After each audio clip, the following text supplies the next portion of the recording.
Very ominous silence today.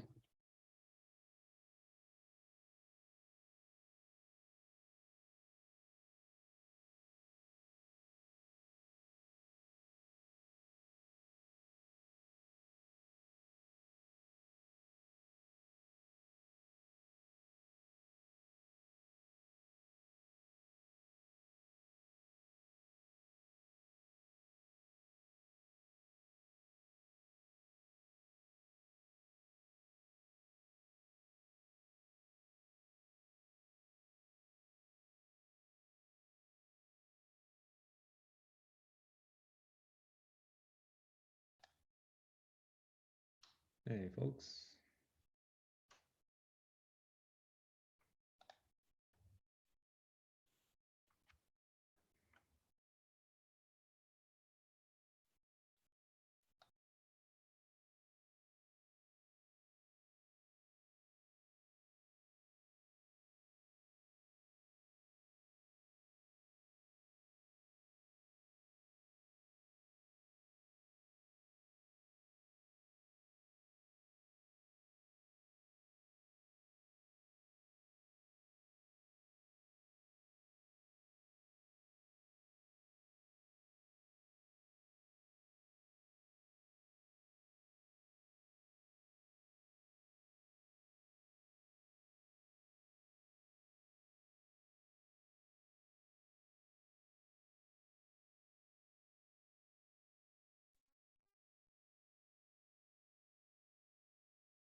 I just want to assure everybody that Dustin and I did not coordinate our outfits today, despite the colors being basically the same. Just a coincidence. Yours looks very blue. Mine's actually more like a green color, but it is showing up a lot like yours on video. So. Yeah, it looks blue on the screen. Well, you're already home, so one of you can change.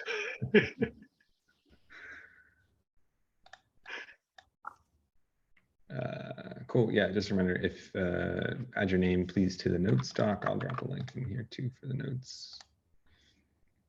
For anyone that just joined. Yeah, and please add anything to the agenda if you have anything. Otherwise, this probably will be a shorter meeting. And we get started in like a minute.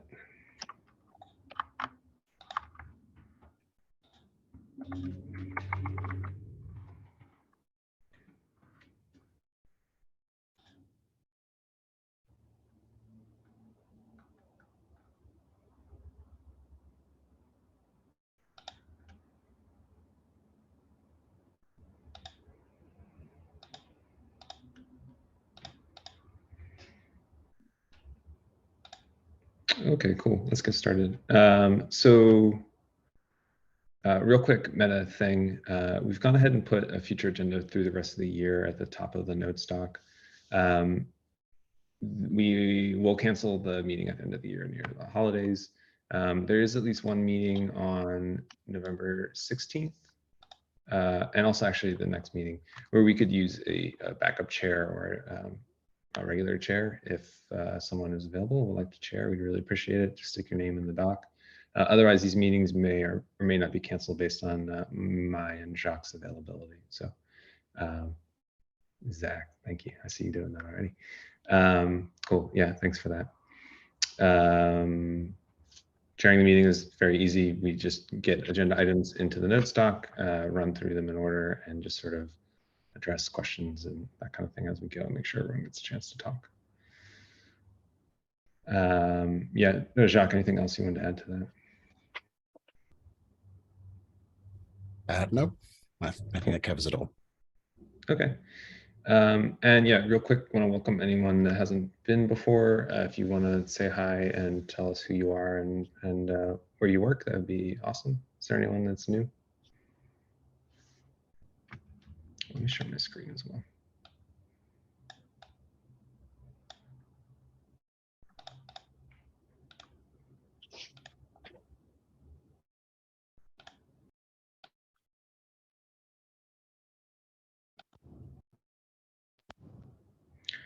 Nobody new?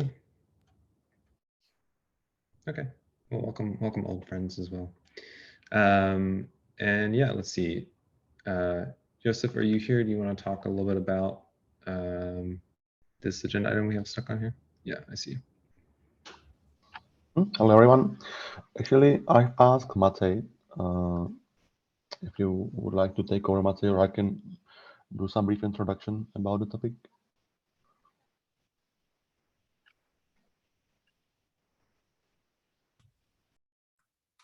Sorry, you were talking to me?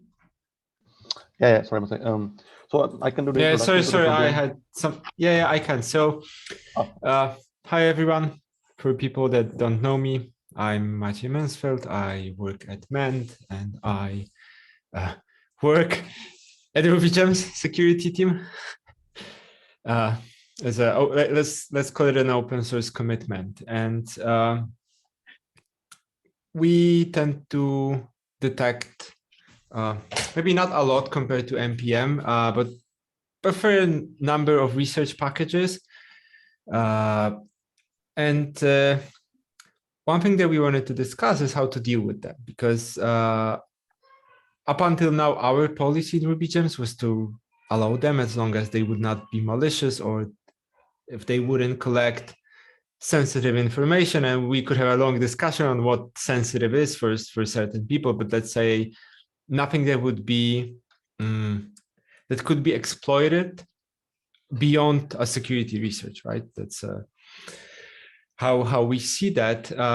And just to be clear, that's RubyGems policy. I disagree with that, but Joseph said to open the discussion here. NPM removes packages like that when we report them. We report at MEND more or less 400 packages like that in 2 weeks sprint. So yeah, 200 weekly, right? So I just wanted to ask on behalf of RubyGems, what do you guys do with that in other registries, right? Should we reshape our policy that is, as of now, really generous? Like if it's not harming anyone, if it's described at least decently, we allow it to stay, or should we remove it, right? On one side, security research, good security research is needed. On the other hand, then we get some complaints like, why is it in registry? Why didn't you stop Alex's Brinham dependency confusion when you knew about that, but you allowed the packages to stay, right? So we actually don't know what to do with it. So we're asking other people from other registries, how do you deal with this type of non-malicious, but still kind of exploitable content?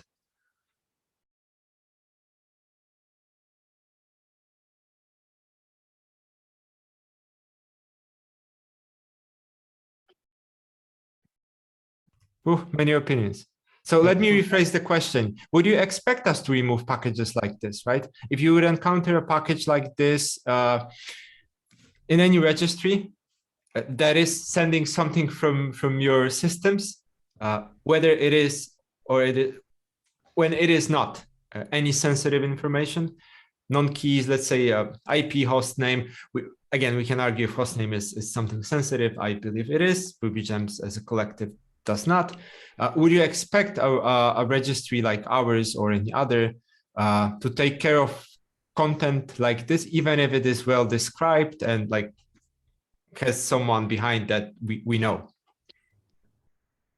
So I can answer this on behalf of a registry, I guess. So for PyPI, like our policy is the same as NPM. Like anything that is essentially not legitimately useful software is grounds for removal and is considered an invalid project. So like Alex Pearson's packages was a specific sort of turning point where we were like, yeah, PyPI is not a security research tool.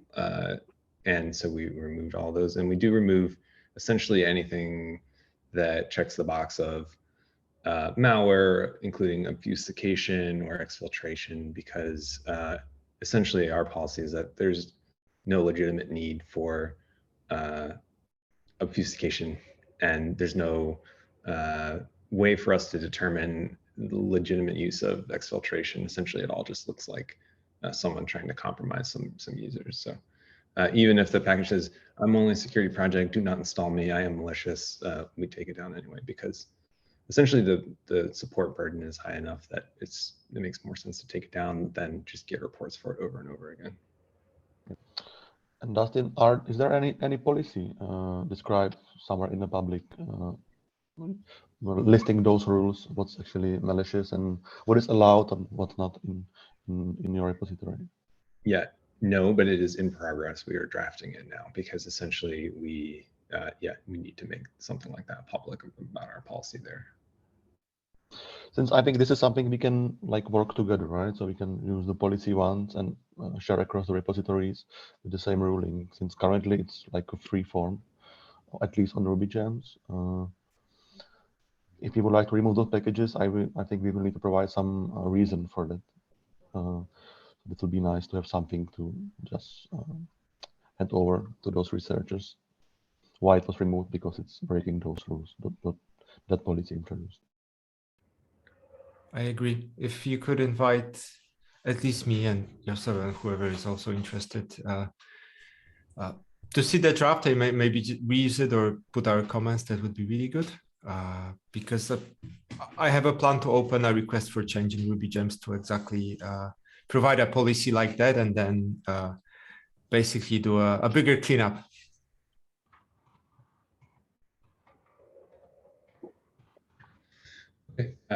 Okay, I can share that. Sebastian has a hand.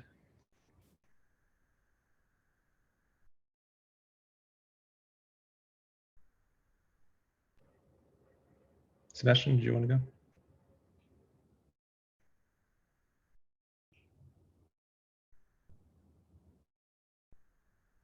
Oh, no microphone day.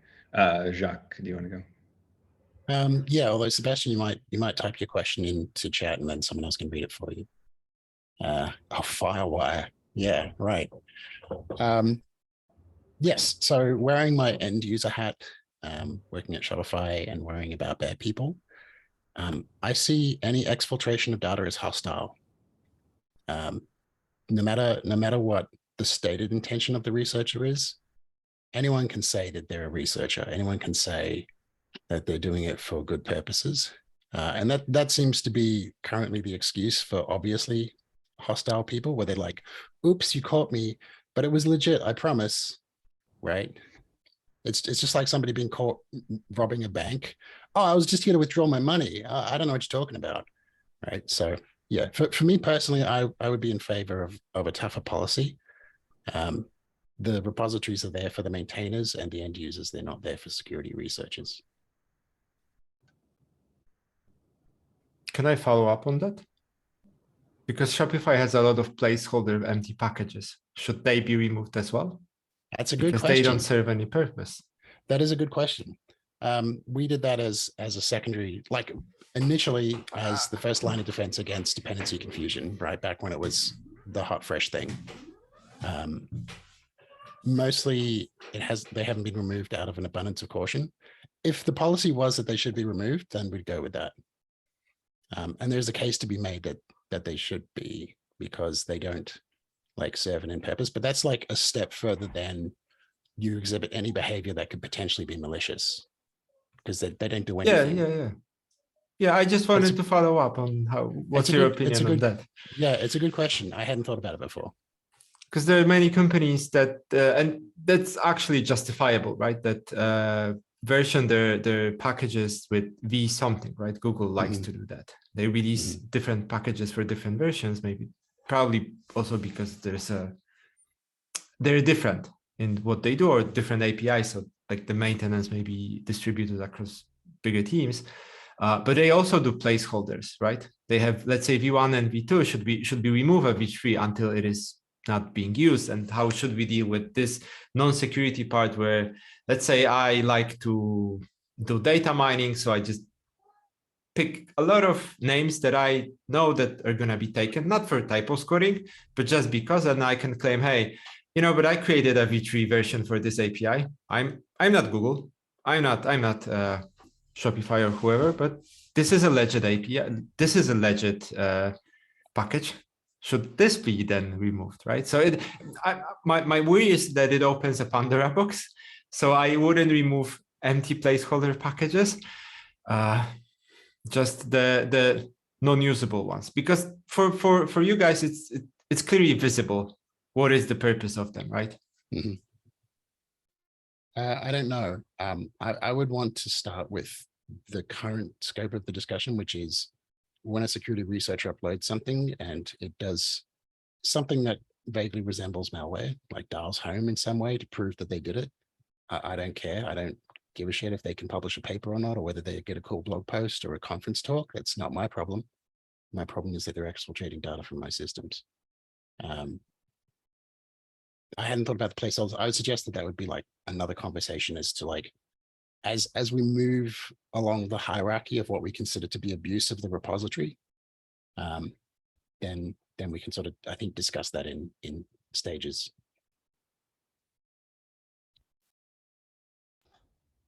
I'll just quickly say, like, it seems like there isn't like a package reservation or reservation system for Ruby gems, but for PyPI, like an invalid project is something that is like non-functional or does nothing as well. So we also would remove like those kind of name squatting attempts, but we do also provide a way for an organization like Shopify to come and say, hey, here's this stuff that we think we might want to publish in the future, and let them reserve the name without like publishing something that's non-functional.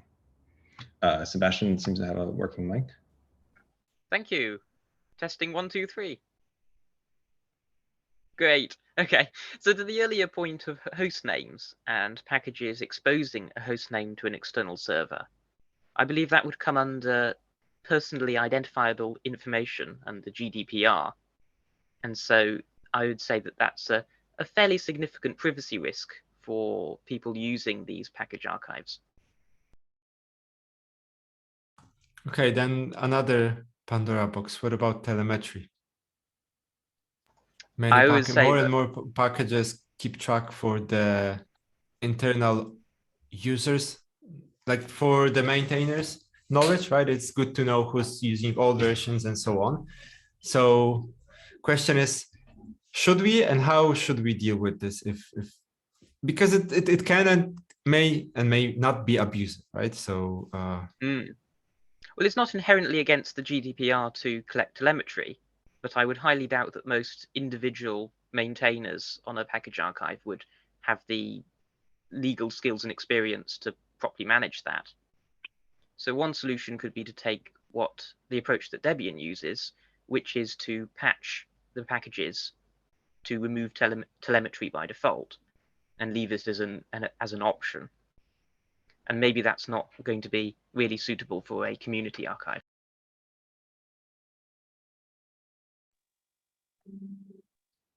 That's true. I guess if we would enforce a policy where telemetry needs to be explicitly allowed by the end users to allow it to run, then I guess it should make everyone equally unhappy.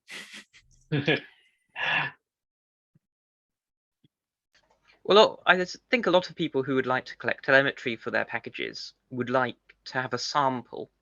And so even if 10% of their users, like one could say only 10% of their users enable it, they are probably still getting a very balanced subset of their users, unless it's something that's specifically for privacy protection or something, where you've got a different demographic. I'd say most people are probably about the same likelihood as to whether they turn it on or not.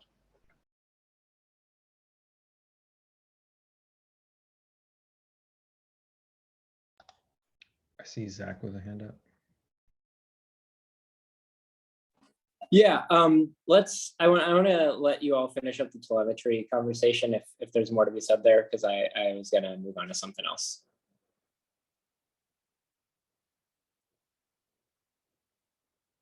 Oh, okay, cool. I just wanted to chime in on this question from the researcher perspective, and I can tell you this may vary by institution, but traditional academic institutions, at least in the United States, if you went to an IRB and you proposed doing something that just like beamed data from people's computers up to a server that you controlled, you would not get that study approved. And so I think that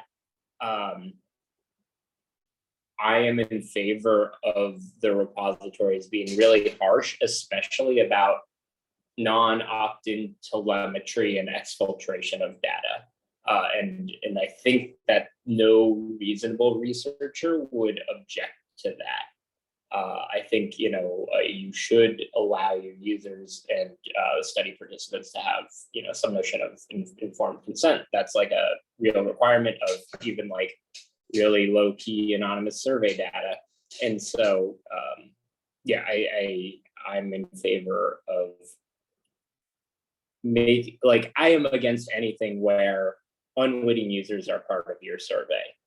Now, that's there's some nuance here, right? Because data that, for instance, PyPI might be able to pick on PyPI, might be collecting already, like, download counts or whatever, can be and has been used in academic research.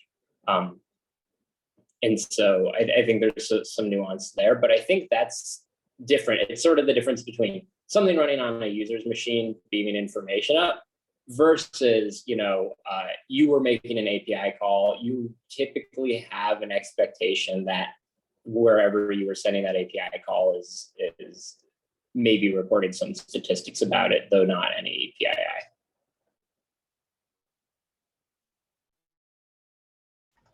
What you said there, Zach, also reminded me of a case where a user of a package that I helped maintain said that it was sending data off to Google, and their corporate policy prevented that.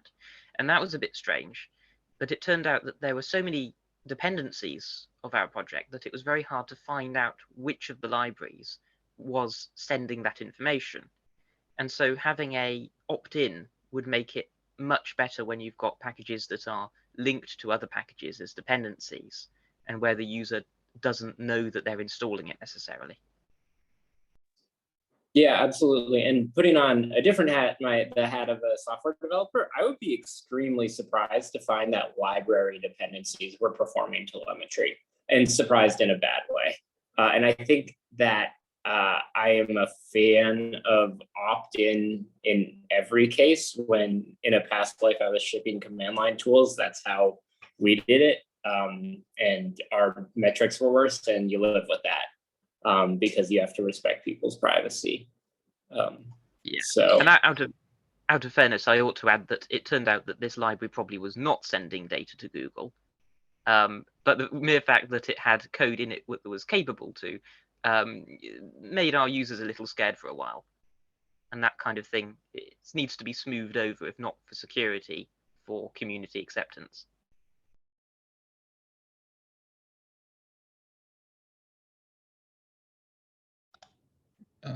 Hand from Randall. Yeah, I have the story of what happened when we turned telemetry on at Homebrew, because it turned into like a real incident, like massive, and we ended up having to do a bunch of stuff to it. And the Google thing actually came up because we were using Google Analytics. So I remember there was a post on Reddit about how we were sharing information with Google. But yeah, it's very tricky.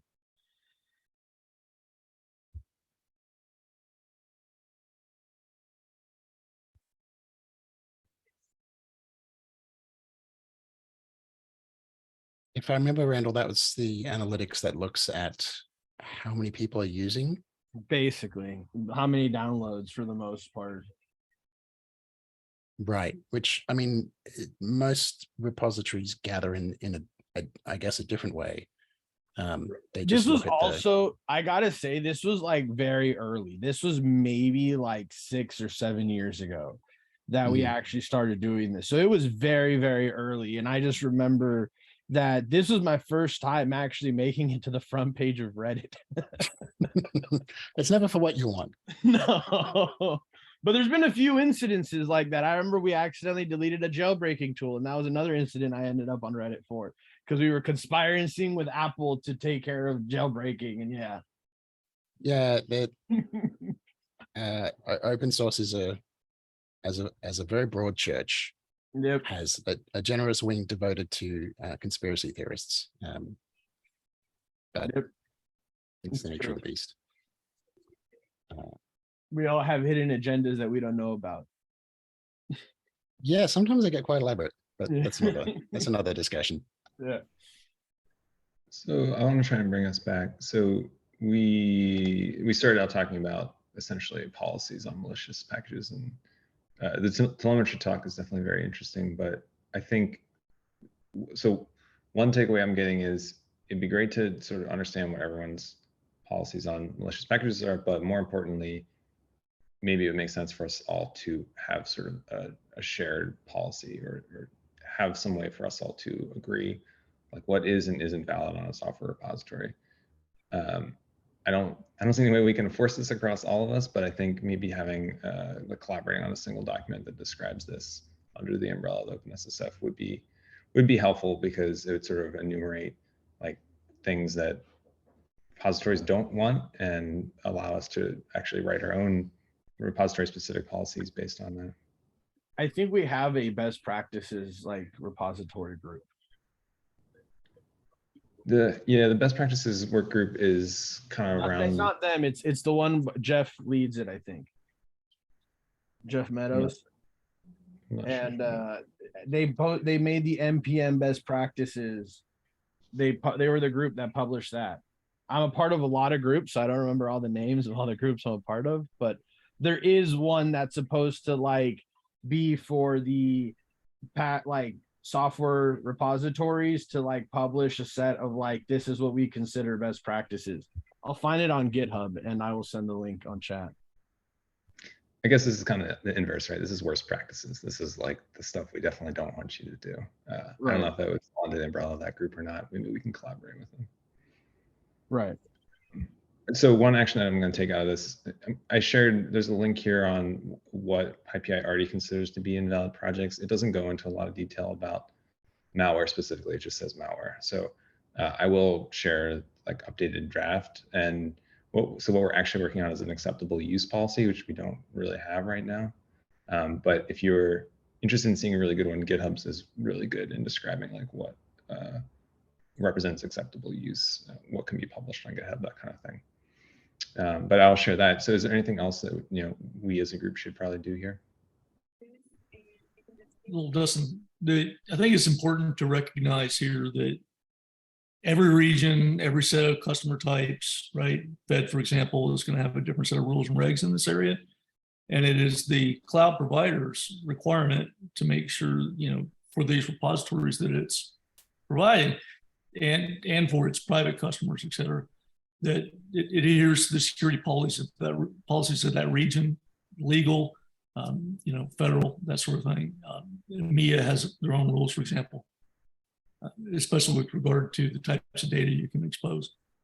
So I think what this group should be focused on then in that view is the pluggability of these kinds of security profiles, these ways that various companies define how they're going to react to certain such instances, right? More so than trying to create a one size fits all for all countries, all regions, all companies, all corporate types. If that makes any sense.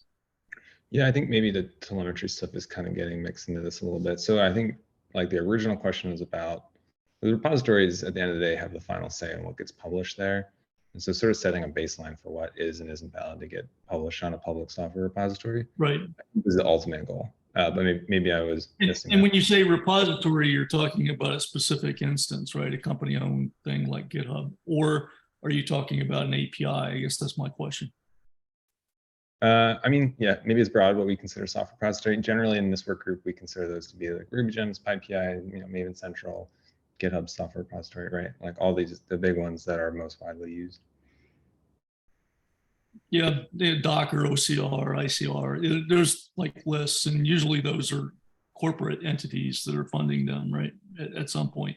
And they've got their own, depending on where they're hosting, they need to adhere to the legal requirements of that region. IBM, for example, hosts in multiple regions, so we'll have different policies per region.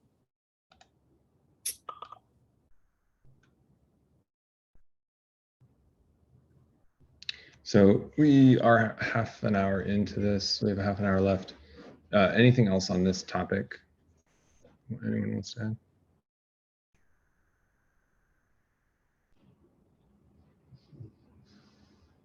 I'm just curious if this is going to inspect the code, the binaries, just trying to wrap my head around the how part, or Yeah, Jacques. I would be anxious not to start a discussion on enforcement. I think that's the next step. I think first is to establish the policy.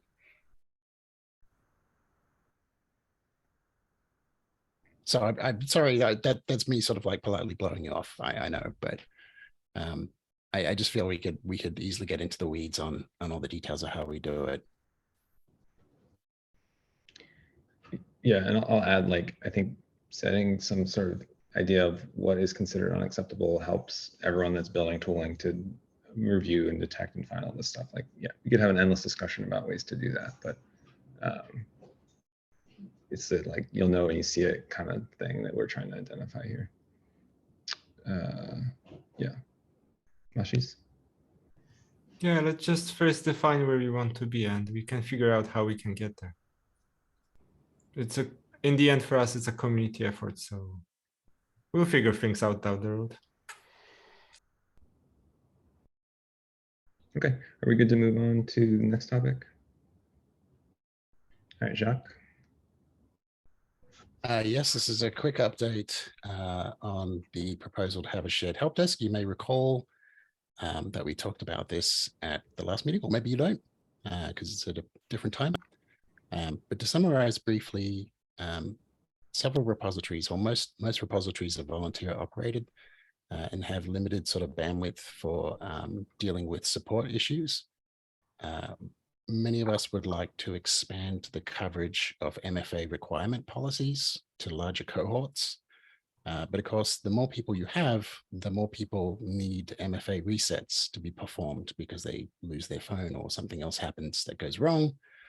And that, of course, is an intensive process and a tricky process. And Miles will recall this. I see he's just joined, that we had an extensive discussion about this, about some of the details of how NPM does it and is thinking about it last time. But the gist is that there's a proposal on the table to go ultimately to the governing board of the OpenSSF and say, give us a whole pile of money so we can hire someone, to be that support person shared amongst multiple ecosystems. Because there's probably not enough for just one ecosystem. And second of all, to fund a series of contracts to be RFP'd to basically construct the tooling that will be necessary. Because of course, nobody in their right mind is going to say, like, hello person who is paid, but we don't know, here is production access to the database. That's probably not a starter. So we definitely want to be able to build like the dashboards or the utilities to have limited access so they can do the reset operation. So that proposal got updated slightly, very helpfully from the, I believe, end users working group. I got some feedback on what a realistic number is, or what a good budgetary number is for a support person. And they cited 300,000 as a number. I'm not sure whether that's fully loaded or whether that's just the base. So I've assumed it's not fully loaded for conservatism. The next step is going to be that I will put that report in front, put that proposal in front of the TAC. I wound up mentioning it to them yesterday because we were supposed to give a report on what we've been up to and what we're going to be doing to TAC. So I sort of had to extemporize a little because we missed the calendar on that one. So that's going to go to TAC next for their blessing. And once we have their blessing, we can take it to the governing board and say, hey, you know how you want to spend money? Here's the thing you can spend money on. Jacques, like for those of us that reviewed this last time we met 2 weeks ago, is there any big diffs or deltas that you'd want to highlight? Probably the two deltas would be, first of all, I got some figures from yourself for PyPI and from Joseph for RubyGems to give us approximations of the support burden at the moment. And as I said, I also managed to get a useful figure, like an estimation figure from some other folks. And the 300,000 I believe is also being used as the figure for folks working on education proposals as well. So it's a good, nice round number to build budgets around. And those are the two big changes. And then, anything you would like this group to do? Like, do you want folks to take another read through it, or read it if they haven't already? If you haven't already, please take a look. There's a link in the notes there. Comments, questions, queries. If you've set up a help desk, I know that's a long shot in the past, then any feedback is particularly welcome, because this is the first time I've set up a help desk. So we'll see how it goes. Miles. Hello, I'm glad to see that this is progressing. I think one thing that could help this be really impactful, like bringing it to the OpenSSF and eventually, like the board approving it, would be some sort of like commitment or interest from other registries. So I think, based on the work that you're doing, Ruby Gems is clearly interested. But if we could have some like clear interest, and apologies if you already have it, but from like PyPy or Cargo, or Crates, or like other, volunteer-led organizations. Obviously, folks like NPM or NuGet wouldn't be part of this proposal. I think that like that would be pivotal to seeing it be successful. And then the other thing, because at least, if I was on the other side of this, reviewing said proposal, I would speak to directly like how access is going to be managed. And I know that we talked about it briefly, and apologies, I haven't had a chance to review it, but like top and center, one of the most important bits, and this is what I would imagine like the various registries need to agree to, is like, who will eventually be making the decisions? How will they get access to these details? How will we integrate into it? Because I would personally find it hard to fund something without like a clear commitment to executing on it, or like knowledge that, it's set up for success. To be clear, I think that this is really important and is possible, but those are kind of the holes that I would poke at first. Yes, I think that's good feedback. What I might do in that case is send an email to the mailing list to get folks to, respond in writing that they think that their repository is interested, just so that we can list some who said they would participate, at least initially. In terms of the integration, I included in the proposed budget a series of contracts to basically pay for the development, because the whole point of it is that it's volunteer organizations that have limited bandwidth, and saying, surprise, we're going to dump something on you probably doesn't go very well.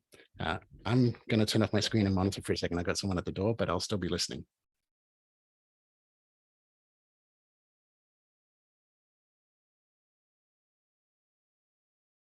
I see some hands. I'm not sure. I think it was Sebastian first.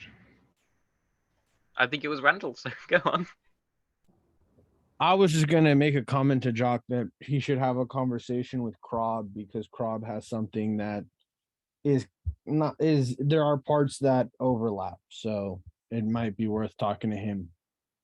I know he has talks already further done. Timed that well, didn't I?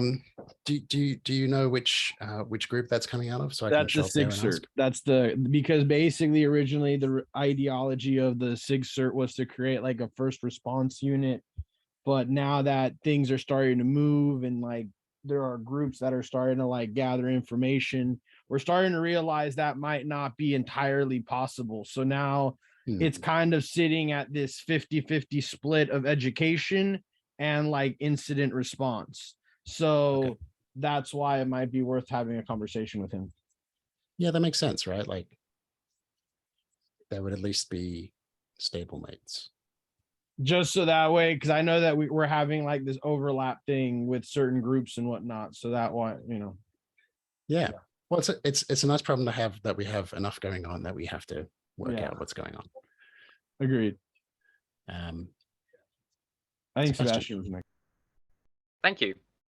I'm just going to say, given the spirit of the OpenSSF, it would be really good, a fantastic opportunity, I think, to use Civi CRM as the technical platform for the shared help desk. I have no answer, pro or con. Yeah, I don't know. is the honest answer. Maybe. And I just haven't used it. And as I said before, I haven't set up a help desk before. I think there probably need to be some, I think there would be some brief discussion amongst folks as to what they're most comfortable with.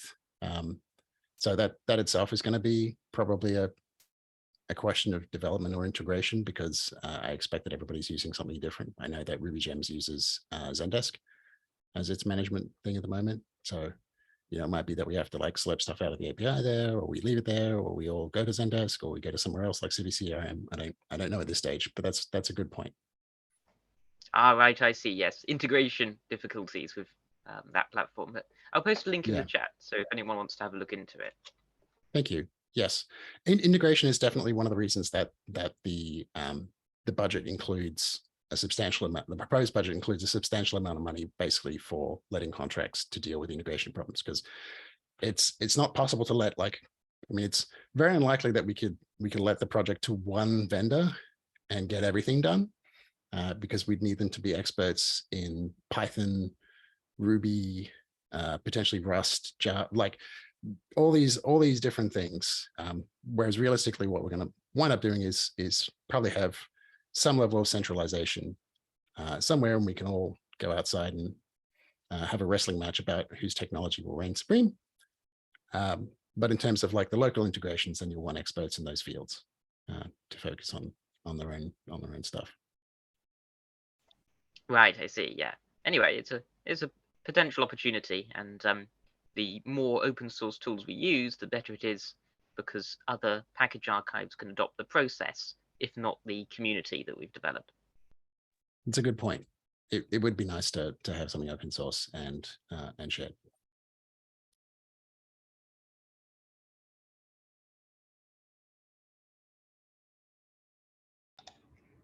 Jacques, do you want to set a deadline for feedback? When are you planning on taking this to the TAC? Well, what I would basically like, I guess, to Mars's point, at least a in principle yes from folks from, say, 2 ecosystems. So I would say nominate PyPI and RubyGems as the obvious candidates. Other ecosystems, of course, welcome. So I'll send an email to the mailing list to that end. I would like at least a voice vote, probably next time or the time after. I've got to look at the upcoming calendar. And the tricky part is that I will not be at the next meeting. I have an offsite to attend. So folks can take a vote in my absence and tell me the good news, but I'm not sure whether that is how we'd like to do it, whether you want to take a vote without the proposer there. So that would mean by implication that I'd be looking at October 19th as the date to take a vote on whether we want to proceed to the TAC. Okay, sorry, I was confused. You want that on the 5th or the 19th? You want us to do it when you're not here, or wait for you? The night. I think it'll be easier if I'm here, because there'll be more questions, I imagine, on the day. People reasonably want information before they vote aye or nay. We can do that. I'll put you on the agenda. Cool. Yeah. So action item for everyone is just, if you haven't reviewed that, take a look and share it if folks that might find it relevant.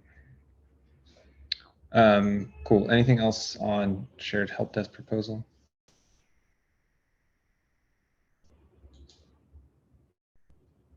Okay. Looks like Joel, you have a quick thing on here. And people have answered there. So I'm asking for a friend, literally. Jason Swank couldn't make it today. He's like, hey, go pass this along to the working group. So it looks like there will be folks there. I don't know if I'm going yet, but I feel like Jason's sort of plotting out his show visit schedule. So this is helpful, and I'll make sure to pass this along to him.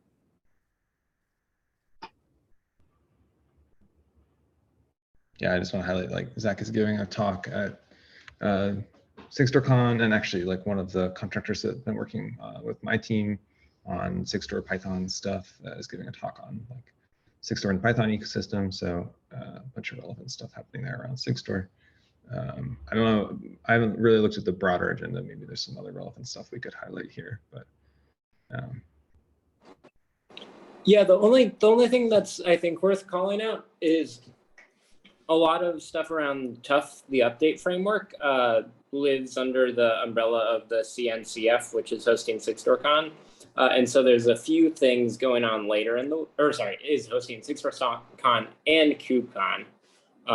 There's, I believe, like a hack on Tough day at some point during the week. There's a panel, and then there's just an overview talk. So that's probably the item on the agenda that's of most interest to this group.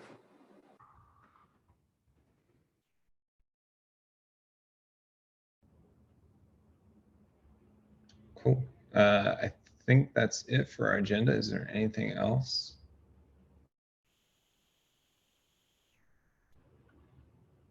So action items, I wanted to ask Jason, who's not here. I didn't think anyone else from Maven's here. Ask them I'm to fill here. out this- I'll pass it along. I feel like it's not just going to be him. He's going to need some input from me and maybe Hervé, who also sits on one of the various Apache stuff. But I'll nag to make sure that we spend our 15 to 20 minutes to get that filled out. Cool. Thanks, Joel. Sorry, I didn't totally make that connection there. That's okay. That I think is by design. Yeah, no. Yeah, that'd be awesome. So I'll give that to you.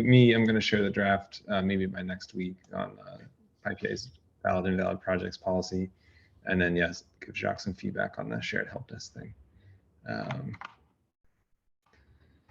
Cool. Anything else? All right. Thanks all for your time. See you in 2 weeks. Awesome.